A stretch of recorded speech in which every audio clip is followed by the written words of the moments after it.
মদিনার ধুলো বালি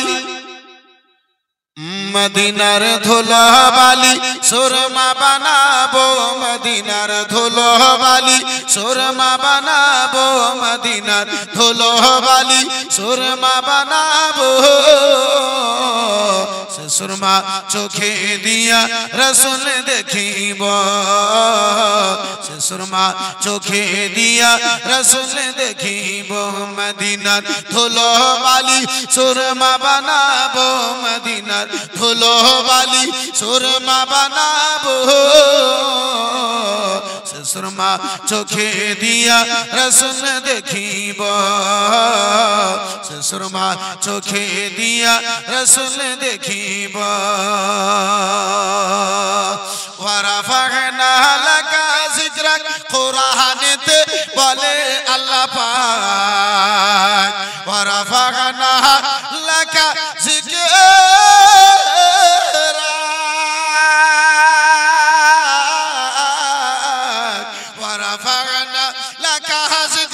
কোরআনেতে বলে আল্লাহ পাক নবীজির সূর্য মাকাম সবাই দেখো গো নবীজির সূর্য মাকাম সবাই দেখো গো সুরমা চোখে দিয়া রসুল দেখিব মদিনার ধুলো বালি সুরমা বানাবো মদিনার ধুলো বালি সুরমা বানাবো সুরমা চোখে দিয়া রসুল দেখিব জোরে বলা যাবে সুবহানাল্লাহ। দুনিয়ার বহু কথা বলেছেন আব্বাজান, এই গভীর রাত্রি এই নাতে মুস্তাফার একটা ছন্দ প্রথম লাইন খানা বলতে পারবেন? এ বেরাদার, নাতে মুস্তাফা শোনাও ইবাদত, শোনাও নেকি, পড়াও নেকি। এই ইবাদত মনে করে আব্বাজি এই প্রথম লাইন খেলা যদি একটু আমার সঙ্গে বলতে পারেন, আল্লাহ আপনার দুটো নেকি দান করবে ইনশাআল্লাহ। বলতে এবং শুনতে ভালো লাগবে। জবান খুলে সবাই, প্রত্যেক ছেলে গুনেরা, আব্বা জান গুনেরা একটু জোরে জোরে, মা খালারা আপনারও যদি পারেন তাহলে আস্তে আস্তে আপনারও পড়ুন, ইনশাআল্লাহ নেকি পাবেন। আমার সঙ্গে একটু বলুন তো, মদিনার ধুলো বালি সুরমা বানাবো মদিনার ধুলো বালি সুরমা বানাবো সুরমা চোখে দিয়া রসুল দেখিব সুরমা চোখে দিয়া রসুল দেখিব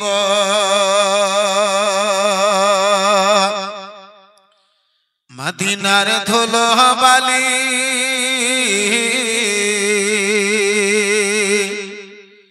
মদিনার ধুলো বালি সুরমা বানাবো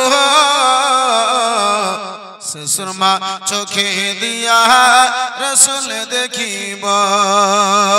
আর তোমরা যারা যাও মদিনায় সালাম দিও নবীর রওজায়। তোমরা যারা যাও মদিনায়,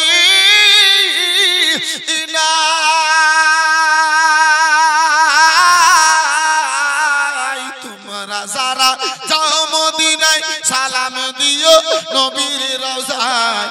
জিজ্ঞাসিও নবীজি আমায় কবে ডাকিব, জিজ্ঞাসিও নবীজি আমায় কবে ডাকিব। সুরমা চোখে দিয়া রসুল দেখিব মদিনার ধুলো বালি সুরমা বানাবো মদিনার ধুলো বালি সুরমা বানাবো সুরমা চোখে দিয়া রসুল দেখিব। মুআজ্জাজ সামনে কিরাম বিরাদার, খুতবার পরে পরে আপনাদের সম্মুখে পবিত্র গ্রন্থ কালামুল্লাহ হতে আয়াতে কারিমা তেলাওয়াত করেছি। আমার আল্লাহ রাব্বুল আলামিন পবিত্র গ্রন্থ কোরআনে বলেন, রাব্বুল আলামিন আমার বলেন, ইন্নাদ দীনা ইনদাল্লাহিল ইসলাম। আমার আল্লাহ রাব্বুল আলামিন বলেন, নিশ্চয় আমার নিকটে মানিত ধর্ম, প্রিয় ধর্ম, সেই ধর্ম হলো ইসলাম। আল্লাহ রাব্বুল আলামিনের যত শুকরিয়া আদা করি ততই কম রয়েছে আল্লাহ রাব্বুল আলামিন এই ইসলামের মধ্যে আমাদেরকে দাঁড়িয়ে রেখেছে। ইসলামের মাননেওয়ালাদের বাড়িতে আমাদের আল্লাহ জন্ম ঘটিয়েছে। এই বেরাদার মুসলমান, এই বাচ্চা আমার, জগতের মধ্যে জমিনের উপরে আকাশের নিচে আল্লাহ রাব্বুল আলামিনের ঘর, মসজিদ, ইসলামের বহু আলামতের মধ্যে, শানের মধ্যে আল্লাহর ঘর মসজিদ হচ্ছে একখানা শান। যেই মসজিদে সমাজের ইজ্জত বাড়ে, যেই সমাজে মসজিদ হয় সেই সমাজের লোকের মান সম্মান বাড়ে। বন্ধু আমার, বেরাদার মুসলমান, যেই সমাজের মধ্যে, যেই গ্রামের মধ্যে আল্লাহর ইবাদতখানা মসজিদ হয় সেই সমাজে আল্লাহর খাস রহমত বর্ষণ হয়। একটু জোরে বলা যাবে না সুবহানাল্লাহ? বন্ধু আমার, বেরাদার ইসলাম মুআজ্জাজ সামনে কিরাম, এই মসজিদ সর্বপ্রথমে যিনি তৈরি করেছিলেন তার নাম হচ্ছে হযরতে জিবরিল আমিন। বিশ্বের বুকে সর্বপ্রথম মসজিদ হচ্ছে বাইতুল্লাহ, কাবা ঘর। যে কাবা ঘর তৈরি করা হয়েছিল হযরতে আদম পয়গম্বর যখন দুনিয়ায় এসেছিলেন। বন্ধু আমার, বেরাদার মুসলমান, আদম পয়গম্বরকে আল্লাহ রাব্বুল আলামিন জান্নাতের মধ্যে আব্বাস আর আমার বেরাদার মুসলমান রেখেছিলেন। মা হাওয়া রাদিয়াল্লাহু তাআলা আনহা জান্নাতের মধ্যে রয়েছেন। আল্লাহ রাব্বুল আলামিন এই মুসলমান, আমার রাব্বুল আলামিনের আদেশ ছিল, আদম গো এই জান্নাতের মধ্যে থাকবে আদম, এই জান্নাতের মধ্যে আদম, যেখানে তোমার ইচ্ছা চাইবে সেখানে তুমি যাবে। আদম শুনে নাও, শুনে নাও, এই গাছের ফল খাবে না। আল্লাহর মাশিয়াত ছিল। এই বেরাদার মুসলমান বন্ধু আমার, আদম পয়গম্বর যদি দুনিয়ায় আসবে না, এই বন্ধু আমার বেরাদার, জান্নাতে কারো সন্তান হবে না। জান্নাতে বন্ধু আমার বেরাদার বাচ্চা জন্ম নেবে না। জান্নাতে আব্বাসী আমার ভাইজান আমার, এ বেরাদার মুসলমান, কোন মাই মহিলা গণেরা বেরাদার মুসলমান সন্তান ভূমিষ্ঠ দেবে না, সন্তানকে আব্বাসী আমার জন্ম দেবে না। বন্ধু আমার বেরাদার, মা হাওয়া যদি জগতে আসতেন না, বাবা আদম যদি জগতে আসতেন না, এ বেরাদার মুসলমান সন্তান জন্ম নিত না। সন্তান যদি হতো না, বিশ্ব রাসূল আমার দুনিয়ায় আসতেন না। বন্ধু আমার, আমরা আসতাম না। আল্লাহ রাব্বুল আলামিন পাক পরওয়ারদিগারে আলম, বন্ধু আমার বেরাদার, এই সুন্দর জমিন খানাকে, এই সুন্দর আকাশ খানাকে তৈরি করেছেন। বন্ধু আমার বেরাদার, আল্লাহ রাব্বুল আলামিনের মাশিয়াত ছিল আদম পয়গম্বর আবার এক কানা যেন ফল খেলেন, জগতের মধ্যে আব্বাজি আমার এলেন। আল্লাহ রাব্বুল আলামিন আকাশের দিকে মুখটা তুলে বলেন, রাব্বুল আলামিন মাওলা, জান্নাতে ছিলাম রাব্বুল আলামিন, বাইতুল মামুনের দিকে মুখমণ্ডলী করে বাইতুল মামুনকে সামনে রেখে তোমার ইবাদতখানা করতেছিলাম। আল্লাহ রাব্বুল আলামিন তুমি আমার এই জগতে পাঠায়া দিয়েছো। হে রাব্বুল আলামিন, দুনিয়াতে কিছু নাই, কোনো পরিচয় নাই। এই দুনিয়া খানা একই রকম হয়ে রয়েছে, এই দুনিয়া খানা ফাঁকা পড়ে রয়েছে। রব্বে কায়নাত, এই দুনিয়াতে কাকে সামনে করে তোমার ইবাদত বান্দাগি খানা করব, কাকে সামনে রেখে কোন দিকে মুখ করে আল্লাহ তোমার ইবাদত খানা করব, নামাজ খানা আদা করব, নামাজ খানা রাব্বুল আলামিন পড়ব। বন্ধু আমার বেরাদার, আদম পয়গম্বর আমার সকল মানবের আদি পিতা হযরতে আদম পয়গম্বর আমার আল্লাহ রাব্বুল আলামিনের নিকটে আরজ করেন, হে রাব্বুল আলামিন, কিছু নাই মওলা কোন দিকে মুখ করে ইবাদত খানা করব বন্ধু আমার বিরাদার মুসলমান বর্তমান রয়েছে আব্বাজি এই বিরাদার মুসলমান লক্ষ কোটি টাকা আমার আল্লাহ দিয়েছে বিরাদার বাড়ি গাড়ি আমার আল্লাহ দিয়েছে দৌলত আমার আল্লাহ দিয়েছে জমি জায়গা আমার আল্লাহ দিয়েছে সন্তান আমার আল্লাহ দিয়েছে মান সম্মান আমার আল্লাহ দিয়েছে মার্বেল লাগা মসজিদ হয়েছে কিন্তু আব্বাজি আমার সেই মসজিদে যে আমরা ইবাদত খানা করতে পারলাম না জি সুন্দর থেকে সুন্দর মসজিদ আমরা তৈরি করি তারপরে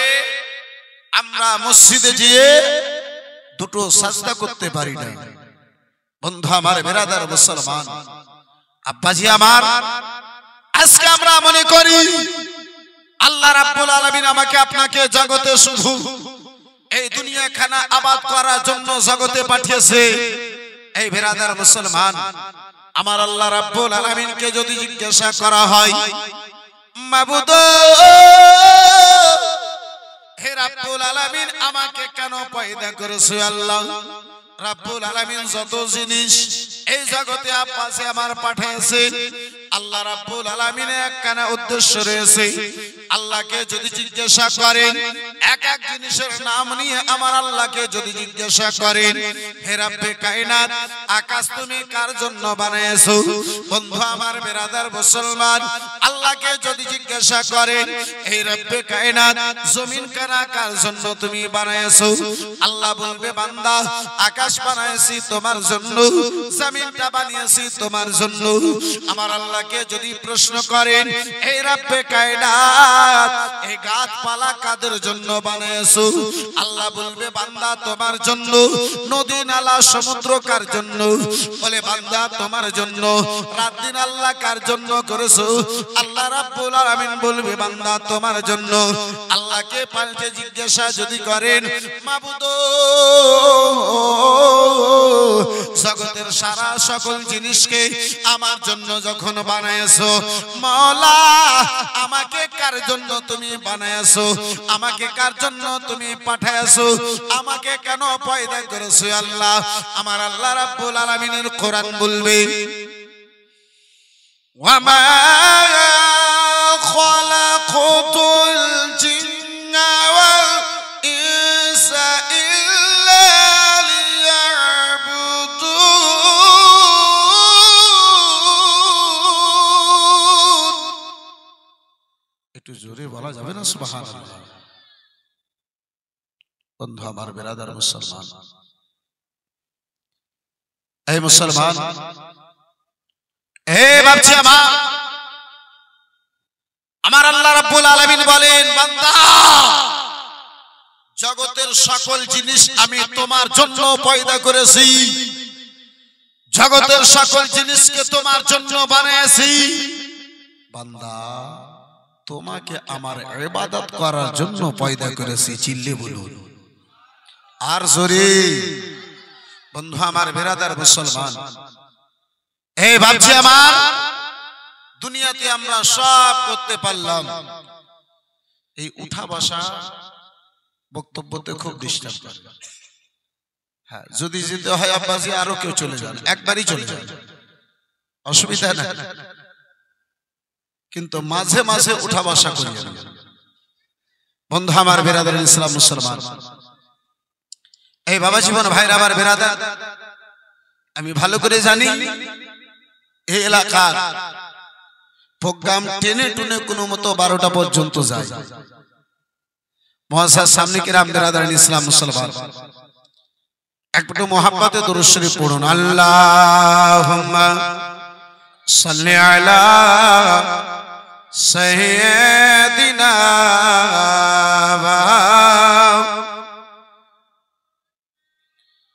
ওয়া আলা আলি সাইয়্যিদিনা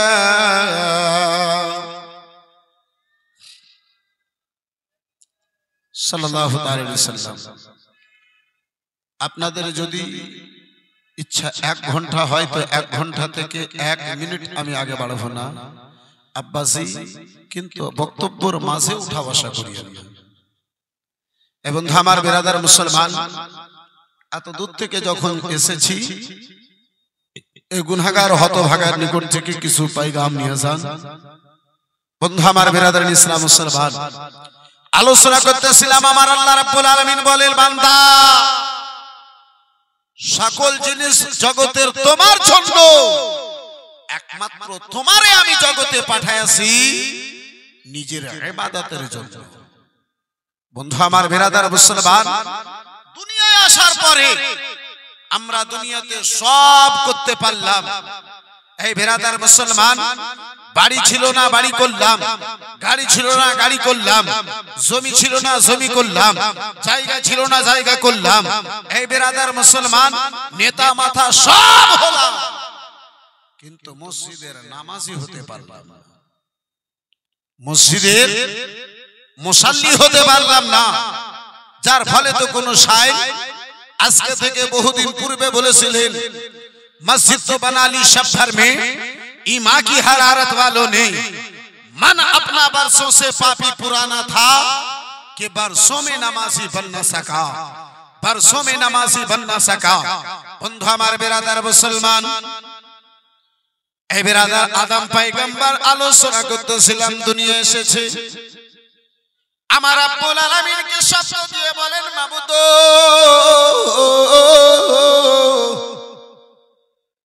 তোমার ইবাদত খানা করব আল্লাহ, কোন দিকে মুখ করে তোমার ইবাদত খানা করিব? হে রব্বুল আলামিন, কাকে সামনে রেখে তোমার বান্দাগি খানা করব?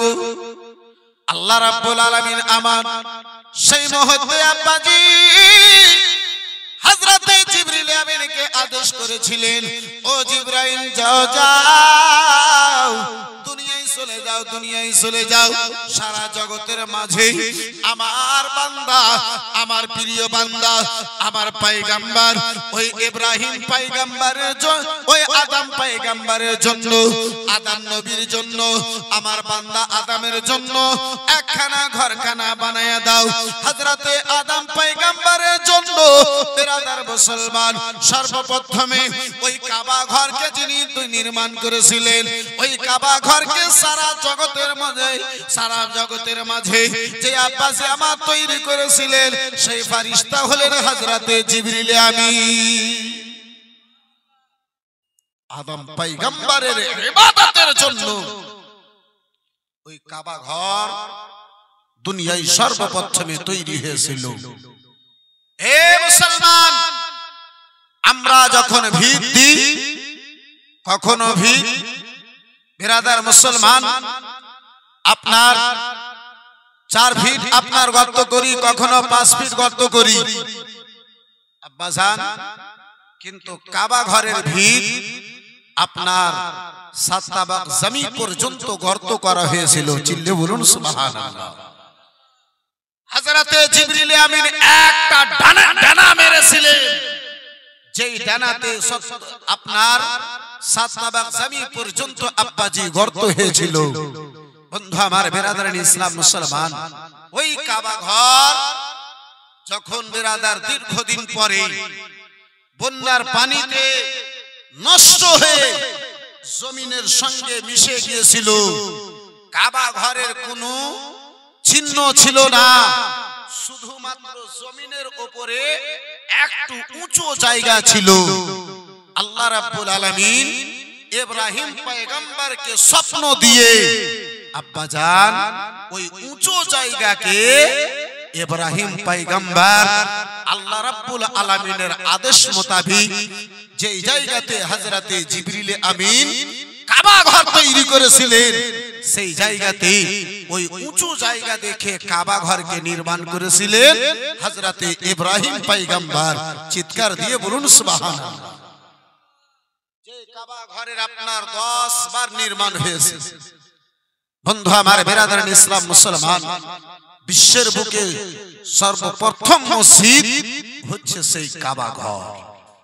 কাল কিয়ামতের ময়দান হবে, দুনিয়ার সকল মসজিদ পিছনে হবে বাইতুল্লাহ। এই কাবা ঘর সকল মসজিদের পূর্বে হয়ে সকল মসজিদের সামনে হয়ে বেরাদার মুসলমান মসজিদ আল্লাহর জান্নাতে দাখিল হবে। একটু চিৎকার দিয়ে বলা যাবে সুবহানাল্লাহ। বন্ধু আমার বেরাদার ইসলাম, এই মুআসসাস সামনে কিরাম যে মসজিদে আমার আল্লাহ রাব্বুল আলামিন নবী মুস্তাফা আল্লাহর ঘর বলেছেন। বন্ধু আমার বেরাদার ইসলাম, মুআসসাস সামনে কিরাম, ও সোনা মানিকেরা, আমার বেরাদার মুসলমান, ও আমার জওয়ান যুবকেরা শুনে যাও, রাত্রি বেলা আব্বাসে আমার ও মুসলমান নবী দু জাহান সাল্লাল্লাহু তাআলা আলাইহি ওয়াসাল্লাম আব্বাজি এ বেরাদার ওই মক্কা নগরে গো 35 বছর বয়সে 7 নম্বরে আমার রাসূলুল্লাহ কাবা ঘরকে নির্মাণ করেছিলেন। আজকে আব্বাজি আমরা লক্ষ্মীডাঙ্গার মসজিদকে নাকি নির্মাণ করি, তৈরি করলি। এই বেরাদার মুসলমান, মসজিদের জন্য আব্বাজি কখনো পিলার দিই, মসজিদের জন্য আব্বাজি কখনো কেউ আপনার ইট দিয়েছে, মসজিদের জন্য কেউ বালি দিয়েছে, মসজিদের জন্য কেউ আব্বাজি রড দিয়েছে, মসজিদের জন্য আব্বাস আর আমার বেরাদার মুসলমান কেউ আপনার গিফট দিয়েছে, কেউ টাকা দিয়েছে, কেউ পয়সা দিয়েছে। আহারে মুসলমান, এই বন্ধু আমার বেরাদার, আসুন আব্বাসে মক্কা নগরের দিকে, ওই কাবা ঘর বাইতুল্লাহর দিকে, ওই মক্কাতে একটু আপনার নিয়ে যাই। ওই মক্কাতুল মুকাররমায়, ওই মক্কা নগরে দয়ার নবী মায়ার নবী নবী দু জাহান সাল্লাল্লাহু তাআলা আলাইহি ওয়াসাল্লাম আমার রাসূল। বন্ধু আমার বেরাদার মুসলমান, দয়ার নবী মায়ার নবী কামলিওয়ালা পয়গম্বর আমার মক্কা নগরে বাবা নবী দু জাহান সাল্লাল্লাহু তাআলা আলাইহি ওয়াসাল্লাম মক্কা নগরে ইসলাম কানা প্রচার করেছেন। মক্কা নগরে বাইতুল্লাহর সহানে, আল্লাহর কাবা ঘরের সহানে আমার রাসূলুল্লাহ বসেছিলেন। নবী দু জাহান বাইতুল্লাহ সহান থেকে, কাবা ঘর থেকে আব্বাসে আমার একটু দাঁড়িয়েছেন। রাসূলুল্লাহ আমার নিজের ঘরের দিকে আগে বেড়েছেন। একজন যুবকের সঙ্গে আমার রাসূলুল্লাহর সাক্ষাৎ হলো ওই মক্কা নগরে। একজন বেরাদার যুবকের সঙ্গে সাক্ষাৎ হলো। একজন যুবক আব্বাসী আমার রাসূলুল্লাহর সামনে পড়ল, যার চেহারা অতি সুন্দর, দেখতে যেমন সুন্দর, লম্বা তেমনটা। আমার রাসূলুল্লাহ ওই যুবকের হাত কানা ধরে যেন বলেন, ও যুবক, ও যুবক, শুনে নাও, শুনে না যুবক, তোমার চেহারা দেখে মনে হয়, তোমার চেহারা দেখে মনে হয় এই তুমি এই চেহারা কানা ওই জাহান্নামে পড়নেওয়ালা নয়, ওই জাহান্নামে জানেওয়ালা নয়। এই চেহারা খানা একজন জান্নাতি ব্যক্তির চেহারার মতো মনে হয়। বলা যাবে আর একটু মহব্বতে বলা যাবে।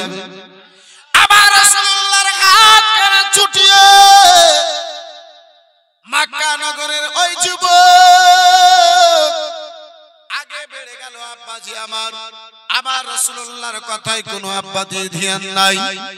বেরাদার মুসলমান, এ বাবা জীবন ভাইরা আমার, মক্কা নগরে কোনো সাধারণ ব্যক্তি নয় মুসলমান, এমন যুবককে আজকে আমার নবী মুস্তাফা হাত কানা ধরে বলেছে, এই চেহারা কানা কোনো জাহান্নামী ব্যক্তির নয়, এই চেহারা কানা জান্নাতি ব্যক্তি, এই চেহারা কানা একজন জান্নাতি মানুষের। এমন বেরাদার লোককে আমার রাসূলুল্লাহ হাত কানা ধরে বলেছেন, আব্বাজি এই মক্কা নগরে আব্বাজান একজন নয়, দুইজন নয়, এ মুসলমান ৭১ জন মহিলাকে, যুবতী মহিলাকে, যুবতী মেয়েকে যে নিজের হাতে দাফন করেছিল, সে বেরাদার মুসলমান আপনার দাহিয়া কালবির হাত ধরে আমার রাসূলুল্লাহ বলে, কোন সাধারণ ব্যক্তি নয়। মক্কা নগরে ৭১ জন যুবতী মেয়েকে জীবিত যে দাফন করেছিল, মক্কা নগরী যার কাজ ছিল, যার বাড়িতে বিটি হবে, যার বাড়িতে যুবক মেয়ে হবে, সে মেয়েকে তুলে ওই ময়দানে নিয়ে গিয়ে জীবিত দাফন করে দেবে। সে দাহিয়া কালবির হাত ধরে আমার রাসূলুল্লাহ বলে। বন্ধু আমার বিরাদার মুসলমান, গভীর মনোযোগ মুসলমান। ওই যুবক যেন আগে বেড়েছে রাসূলুল্লাহ আমার মা খাদিজাতুল কুবরা রাদিয়াল্লাহু তাআলা আনহার ঘরের দিকে আমার রাসূলুল্লাহ এসেছে। ওই যুবকের দিন গত হয়েছে রাত্রি বেলাতে। যুবক যেন পাশে আমার বিছানায় ঘুমিয়েছে, বালিশে মাথা খানা রেখেছে। যুবক চিন্তায় চিন্তিত, আল্লাহ জীবনে এত গুনাহ করেছি, এত গুনাহ করেছি মাবুদ, 1 বছর নয় 2 বছর নয়, আজকে প্রায় কয়েক বছর গত হয়ে গেল। রাত্রি বেলাতে ঘুম ধরে না, সারা রাত জাগরণ করে গত হয়ে যায়, সারা রাত জেগে যেন কেটে যায়। রব্বে কায়নাত মক্কা নগরে ইসলাম প্রচার করনে वाला, মক্কা নগরে ইসলামের দাওয়াত দেনে वाला ওই মুহাম্মদ ইবনে আব্দুল্লাহ, ওই মুহাম্মদ ইবনে আব্দুল্লাহ আজকে আমারে জান্নাতি বলেছে। বুঝতে পারলাম না, এত পাপ জীবনে করেছি, এত গুনাহ জীবনে করেছি, এত গুনাহ জীবনে করেছি, আমার মতো হয়তো জগতের মধ্যে আর কেউ গুনাহগার নাই, আমার মতো হয়তো দুনিয়ার মধ্যে আর কেউ পাপী নাই। আকাশের নিচে জমিনের উপরে রব্বে কায়নাত আমার মতো আর হয়তো কেউ পাপী নাই। এত বড় পাপীকে, এত বড় গুনাহগারকে ওই কলমার প্রচার করনে वाला মুহাম্মদ ইবনে আব্দুল্লাহ জান্নাতি বলে দিলেন। কারণ খানা কি মাওলা আমি যেন বুঝতে পারি না, সারাটা রাত যেন দাহিয়া কলবি চিন্তা ভাবনায় আব্বাসে আমার গত করলো। এই মুসলমান, সকাল হয়েছে, বিশ্ব রাসূল সাল্লাল্লাহু তাআলা আলাইহি ওয়াসাল্লাম আমার বিরাদার মুসলমান সাহাবায়ে কিরামদের মাহফিলে বসে রয়েছে, সাহাবায়ে কিরামদের মাহফিলে বসে রয়েছেন। আব্বাজি বন্ধু আমার বিরাদার মুসলমান, আমার রাসূলুল্লাহ সাহাবায়ে কিরামদেরকে নিয়ে আলোচনা করতেছেন। আমার নবী মুস্তাফা তাকে কত দিনে যারে হাত ধরে জান্নাতি বলেছিলেন, ওগো এই চেহারা খানা একজন পাপী মানুষের নাই, জাহান্নামীর নয়। কলমা যদি পড়ে না আল্লাহ তোমার ঠিকানা জান্নাতে করে দেবে। এই চেহারা খানা জাহান্নামে পড়বে না, এই চেহারা খানা জান্নাতি হবে। বিরাদার মুসলমান বাবা জীবন ভাইরা আমার, ভরা মাহফিলে আবার বিশ্ব রাসূল সাল্লাল্লাহু তাআলা আলাইহি ওয়াসাল্লামের নিকটে ওই বিরাদার দাহিয়া কলবি হাজির হয়েছেন। আমার রাসূলুল্লাহ বলেন, ওগো আমার প্রিয় সাহাবায়ে কিরাম গণেরা, ওগো আমার প্রিয় সাহাবায়ে কিরাম গণেরা, শুনে নাও, শুনে না, আমার আনেওয়ালা মেহমানকে তোমরা মাঝে রাস্তা খানা দিয়ে দাও। একটু জোরে বলা যাবে না? এখন কলমা পড়ে না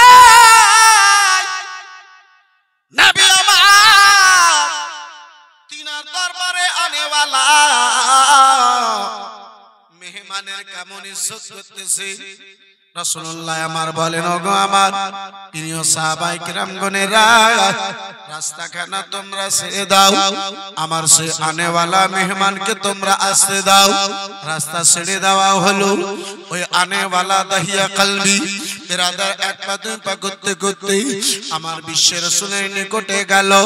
আবার নবী মুস্তাফাকে যে বলেন, ও মুহাম্মদ ইবনে আব্দুল্লাহ, একটা কথা বলতে চাইবো, একটা কথা শুনতে চাই, জানতে চাইবো। আপনি আমারে কালকে বলেছিলেন, গত দিনে আপনি আমারে বলেছিলেন কলমা যদি পড়েনি আল্লাহ আমাকে জান্নাতি করে দেবে। জীবনে এত পাপ করেছি, এত গুনাহ করেছি, যদি কলমা খানা পড়েনি কি আল্লাহ আমার পাপকে ক্ষমা করে আমারে জান্নাতি করে দেবে। আর জোরে মুসলমান, আমরা গুনাহ করি, পাপ করি। আব্বাজি আমার একটিবার ভেবে দেখলাম না, আমরা গুনাহের উপরে গুনাহ করি, একবার একবার পিছনে ভেবে দেখলাম না।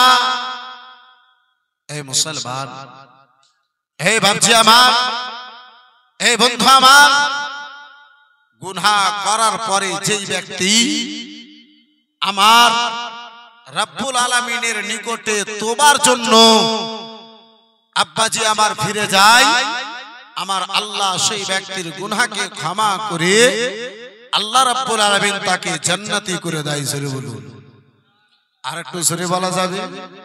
কিন্তু আজকে আমরা তো গুনাহ তো করি, বর্তমানে আমরা পাপ তো করি, আব্বাজি আমরা তওবা করতে পারলাম না, গুনাহ তো আমরা করলাম।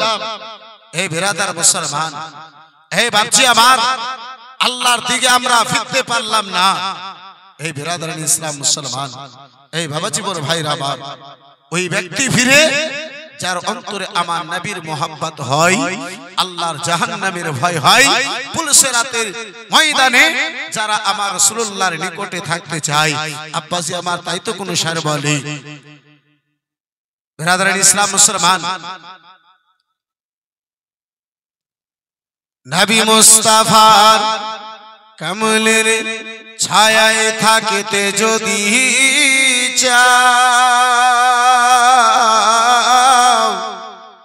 প্রাণটি খুলে দোলে দোলে সালে আলা গাও। জোরে বলুন, নবী মুস্তাফার কমলের ছায়ায় থাকিতে যদি চাও, প্রাণটি খুলে দোলে দোলে সালে আলা গাও। নবী মুস্তাফার কমলের ছায়ায় থাকিতে যদি চাও, প্রাণটি খুলে দোলে দোলে সালে আলা গাও।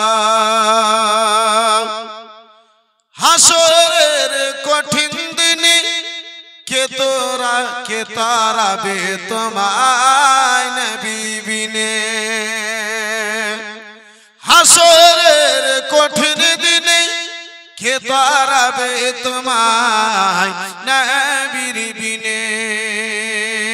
দুরুদ পড়ো, সালাম পড়ো, নবীর মোহাব্বতে পড়ে যাও, প্রাণটি খুলে দোলে দোলে সালে আলা গাও। আব্বাসে আমার আলোচনা করতেছিলাম, ও মুসলমান, ও বাবা জীবন ভাইরা আমার বিরাদার, আমার নবী মুস্তাফার নিকটে যেন দাহিয়া কালবি বসেছে। দাহিয়া কালবি বলে, ইয়া রাসূলুল্লাহ, নবী গো, আল্লাহ রাব্বুল আলামিন আমার জীবনের গুনাহ কানা ক্ষমা করে দেবে। বিরাদার মুসলমান, নবী আমার বলেন, হা হা দাহিয়া, কলমা কানা যদি পড়ে নাও, ও দাহিয়া, তুমি যদি আমার কলমা কানা পড়ে নাও, যে পাপ করেছো, যে গুনাহ করেছো, সেটা থেকে যদি তওবা করে নাও, কলমা যদি পড়ে নাও, আল্লাহ তোমারে জান্নাতি যেন করে দেবে। বন্ধু আমার, বিরাদার মুসলমান, বাবা জীবন ভাইরা আমার, দাহিয়া কালবি সুযোগ খানা পেয়েছে, জীবনে পাহাড় চাইতে বেশি গুনাহ করেছে। দাহিয়া কালবি সুযোগ খানা পেয়েছে, জীবনে আব্বাসে আমার জমিন ও আসমান চাইতে বেশি গুনাহ করেছে, পাপ করেছে। ওই দাহিয়া কালবি আব্বাসে আবার বিরাদার মুসলমান কলমা পড়লো, আমার রাসূলুল্লাহর নিকটে বলে, ইয়া রাসূলুল্লাহ, আমার রাসূলুল্লাহর নিকটে বসে আছে, দাহিয়া কালবির চোখের জল যেন বন্ধ হয় না। দাহিয়া কালবির আব্বাসি চোখের পানি আব্বাসান আমার যেন বন্ধ হয় না। নবী আমার বলেন, ও দাহিয়া, বলো বলো কেন তুমি কান্না করতেছো? ও দাহিয়া, বলো বলো কেন তুমি কান্না করতেছো? দাহিয়া কালবি বিরাদার মুসলমান কোনো উত্তর খানা দেয় না। বন্ধু আমার, বিরাদার মুসলমান, বাবা জীবন ভাইরা আমার, দাহিয়া কালবিকে নবী আমার কয়েকবার জিজ্ঞাসা করার পরে দাহিয়া কালবি কেঁদে কেঁদে যেন বলেছিলেন, ইয়া রাসূলুল্লাহ ইয়া হাবিবাল্লাহ পাহাড় চাইতে বড় আমার গুনাহ ইয়া রাসূলুল্লাহ আল্লাহ রাব্বুল আলামিন আমার গুনাহকে ক্ষমা করে দেবে বলে হা হা দাহিয়া আল্লাহ তোমার পাপকে ক্ষমা করে দেবে দাহিয়া কলবি কেঁদে বলে ইয়া রাসূলুল্লাহ জমিন চাইতে বেশি আমার গুনাহ রয়েছে রব্বে কায়নাত কি ইয়া রাসূলুল্লাহ আমার পাপ কানা ক্ষমা করে দেবে নবী আমার বলেন হা হা দাহিয়া জমিন চাইতে বড় গুনাহকে আল্লাহ তোমার জন্য ক্ষমা করে দেবে হযরতে দাহিয়া কলবি কেঁদে কেঁদে বলেন ইয়া রাসূলুল্লাহ নবী গো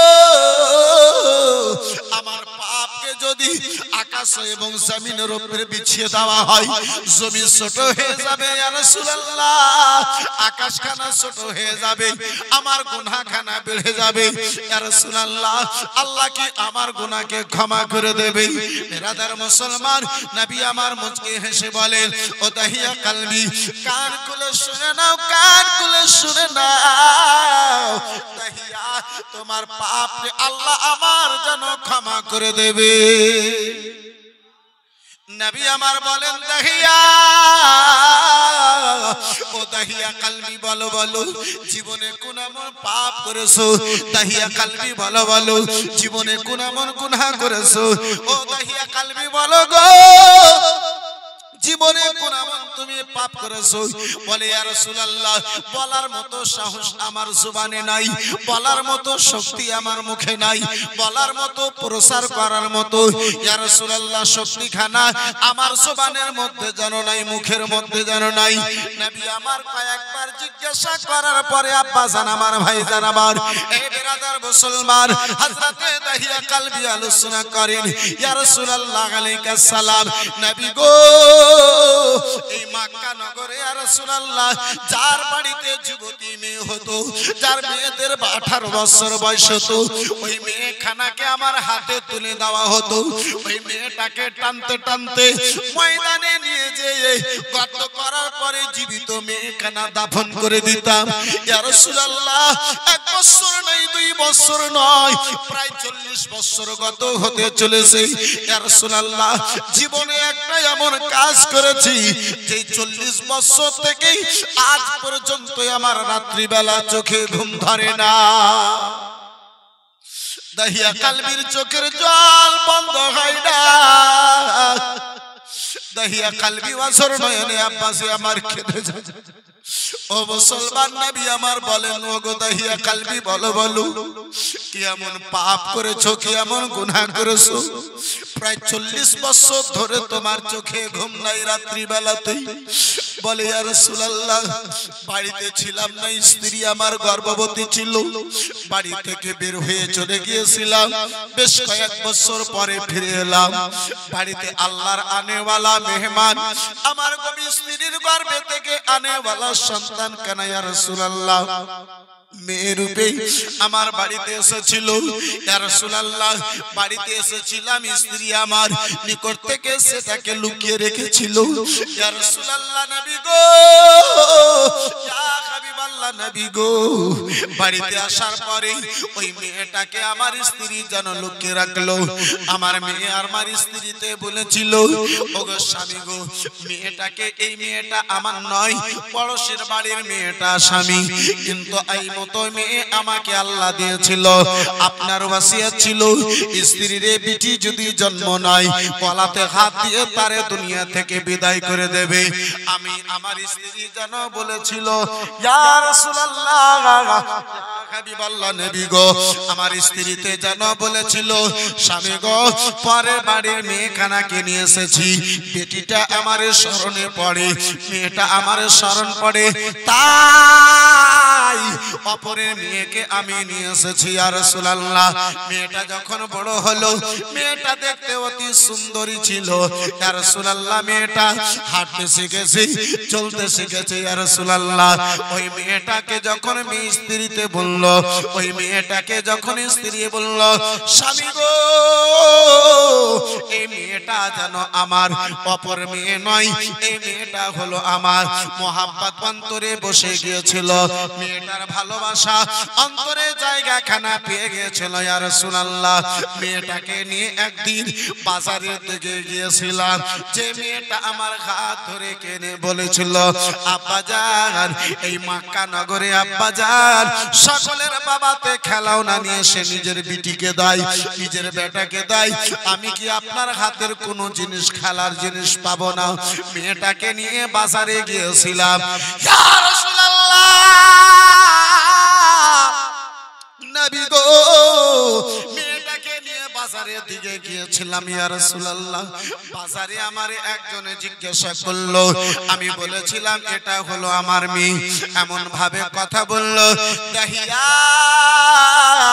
প্রায় 70 খানা মক্কা নগরের মেয়েকে দাফন করেছো, দাহিয়া পরের মেয়ে পেয়েছিলেই দাফন করে দিয়েছো, এটা তোমার মেয়ে, তা বলে তুমি দাফন করবে না? এই মানুষের টানা ভরা কথা, মানুষের তীর ছাড়া কথা ইয়া রাসূলুল্লাহ যেন বরদাস্ত করতে পারলাম না। বাড়িতে এলাম, মনে মনে মন্তব্য করে নিলাম, আজকে রাত্রি বেলাতে বিটিকে আমি জীবিত দাফন করে দেব। রাত্রি বেলাতে মেয়েটা আমার স্ত্রীর আঁচলের তলায়, আঁচলের নিচে ঘুমিয়েছে। রাত যখন গভীর হয়েছে, স্ত্রীকে ঘুম ধরেছে। মক্কা নগরের সকল মানুষ যখন ঘুমায় গিয়েছে, ইয়া রাসূলুল্লাহ কোদালটা নিলাম, বিটির হাত ধরে মায়ের আঁচলের নিচে থেকে বিটি কানাকে যেন বের করলাম। মা মা বলে বিটি আমার চিৎকার করতে চেয়েছিল, এমন হাত দিয়ে মুখটাকে চেপে দিলাম, শব্দ যেন আমার বিটি যেন করতে পারলো না। হাত থেকে বিটিকে মুখে হাত দিয়ে যেন বের করলাম।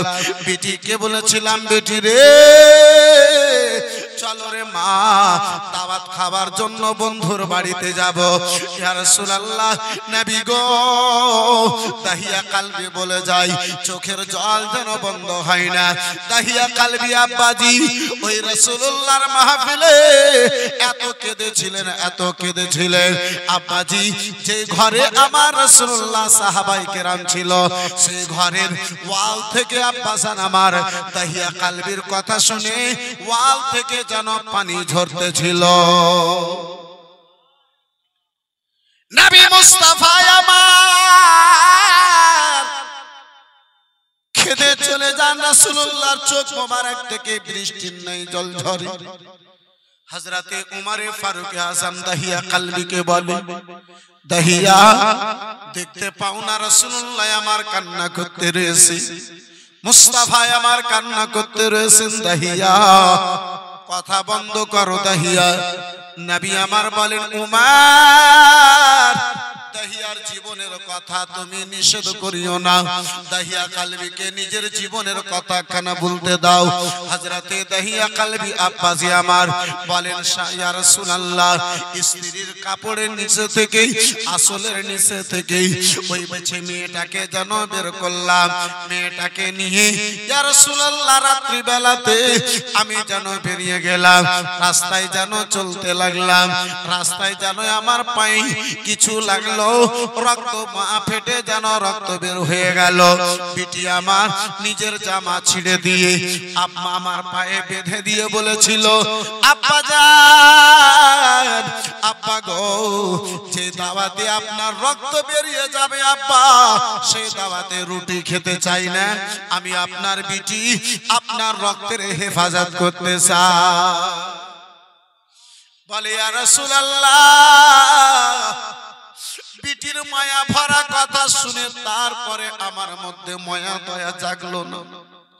ইয়া রাসূলুল্লাহ অন্তরে মোহাব্বত কানা জায়গা পেল না।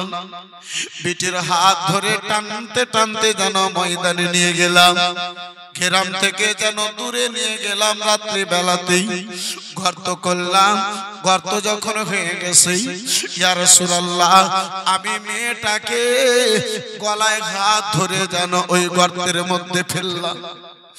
আমার রাসূলুল্লাহর চোখের জল বয়ে যায় দাহিয়া কালবির চোখের জল বয়ে যায় দাহিয়া কালবি বলে ইয়া রাসূলুল্লাহ নবী গো মক্কাবাসীর কথা আমারই এমন লেগেছিল সেই মেয়েটার গলা ধরে আমি যেন গর্তের মধ্যে ফেললাম খাদের মধ্যে ফেললাম বুকে লাথি দিয়ে মাটি যখন দিতে লেগেছিলাম ওই মেয়েটা কেঁদে কেঁদে যেন আমার পা ধরে বলেছিল ও বাবা জান কোন অপরাধে আব্বা আপনি আমারে জীবিত দাফন করতেছেন আব্বা জান যদি আমার ভুল হয় আব্বা আমার মেয়ে রূপী আপনার বাড়িতে জন্ম নেওয়া যদি ভুল হয় আমি জঙ্গলে জীবনটা কাটিয়ে দেব দয়া করে আপনি আমারে দাফন করিয়েন না বলে ইয়া রাসূলুল্লাহ মেয়েটা বলে আব্বা জান জীবনে আপনার গেটে যে কখনো দাঁড়াবো না আপনার নিকটে কখনো একটা রুটি চাইবো না আব্বা জান জঙ্গলে পাতা খেয়ে নিজের জীবনখানা কাটিয়ে দেব তারপরে ইয়া রাসূলুল্লাহ আমার মনের মধ্যে এক চুল পরিমাণ মায়া দয়া জাগলো না ইয়া রাসূলুল্লাহ এক চুল পরিমাণ বিটির জন্য দয়া হলো না ইয়া রাসূলুল্লাহ আলাইহিস সালাম নবী গো আমি মেয়েটার বুকের মধ্যে লাথি রেখে মেয়েটার উপরে আমি মাটি ফেলতে থাকলাম ইয়া রাসূলুল্লাহ আলাইহিস সালাম মেয়েটা আমার হাত ধরে পা ধরে কান্না করে যায় ইয়া রাসূলুল্লাহ আমারে কোনো দয়া হলো না মায়া হলো না বন্ধু আমার বিরাদার মুসলমান দাহিয়া কালবি কেঁদে কেঁদে আবার রাসূলুল্লাহর নিকটে বাবা জীবনের কথা বলে আমার নবী মুস্তাফার চোখে জল দাহিয়া কালবির চোখে জল নবী দু জাহান সাল্লাল্লাহু তাআলা আলাইহি ওয়াসাল্লাম আমার বন্ধু আমার বিরাদার মুসলমান আমার রাসূলুল্লাহ বলেন দাহিয়া বলো বলো দাহিয়া তারপরে কি ঘটলো বলে ইয়া রাসূলুল্লাহ মাটি যখন গলা পর্যন্ত দিয়ে দিয়েছি বেটি আমাকে শেষ পর্যন্ত আব্বা আব্বা বলে কথা বলতে থাকলো আমাকে দয়া হলো না মায়া হলো না বেটি যখন গলা পর্যন্ত দেবে গিয়েছে মাটিতে গর্ততে যখন পড়ে গিয়েছে গলা পর্যন্ত মাটি এসেছে বেটি আব্বা আব্বা বলে যখন চিৎকার করে চতুর্দিকে ঘুরে দেখলাম একটু দূরে যেন বিশাল বড় দেখে একটা পাথর দেখলাম ওই পাথরখানা আমি যেন তুলে নিয়ে এলাম ইয়া রাসূলুল্লাহ পিছন থেকে ওই পাথরখানা এমন ভাবে বিটির মাথার উপরে মেরেছি মাথাখানা যেন পাথরের আঘাতে ফেটে আব্বা জান রাসূলুল্লাহর নিকটে দাহিয়া কালবি যেন বলে ইয়া রাসূলুল্লাহ মাথা ফেটে দরদর করে যেন রক্ত বের হতে লাগলো বিটি আবার রক্ত মাখা মাথা নিয়ে